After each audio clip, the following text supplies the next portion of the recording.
আলোমা জিলজি বলল বোন বললাম কি। কোক স্টুডিও বাংলার তৃতীয় সিজনের দ্বিতীয় গান মালোমা প্রকাশ পেয়েছে গত ৪ মে সন্ধ্যায়। গানটিতে অংশ নিয়েছেন প্রীতম হাসান, সাগর দেওয়ান, আরিফ দেওয়ান এবং র্যাপার আলী হাসান। গত বছর প্রীতমের দেওরা কোক স্টুডিও বাংলার অন্যতম হিট গানের স্বীকৃতি পেয়েছিল।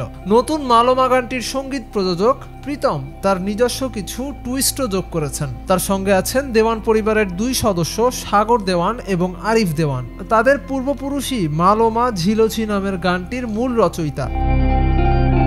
এবার নতুন মাত্রা পেল প্রীতমের সঙ্গীত পরিচালনা আর আলী হাসানের র্যাপের সুবাদে। প্রীতম হাসানের ভাষায় মালোমা গানটি জীবনে যে এক নিরন্তর যাত্রা তা আমাদের বুঝতে শেখায়।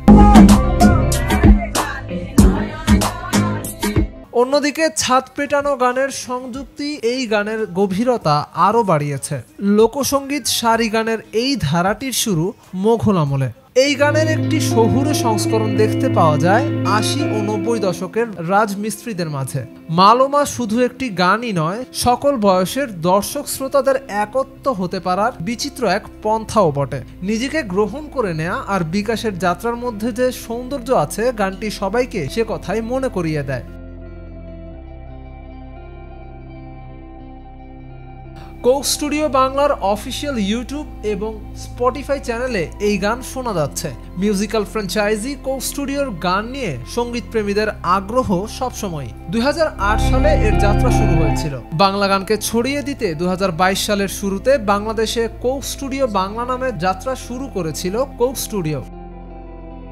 প্রীতম হাসানের সঙ্গীতায়োজন ও প্রযোজনায় মালোমা দেওয়ান পরিবার থেকে প্রাপ্ত একটি প্রাচীন লোকগল্প।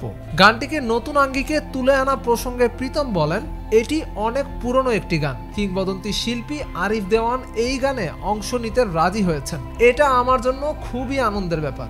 এই গানে কাজ করে আমি খুবই আনন্দ পেয়েছি। নতুনত্ব আনতে আমি নিজে গানে কণ্ঠ দেইনি, শুধু কম্পোজিশনে মনোযোগ দিয়েছি। চমৎকার একজন শিল্পী সাগর দেওয়ান, তার সঙ্গে কাজের সুযোগ হয়েছে। এছাড়া ছিলেন র্যাপার আলী হাসান, তিনি এই প্রজন্মের বাংলাদেশি র্যাপারদের প্রতিনিধিত্ব করেন।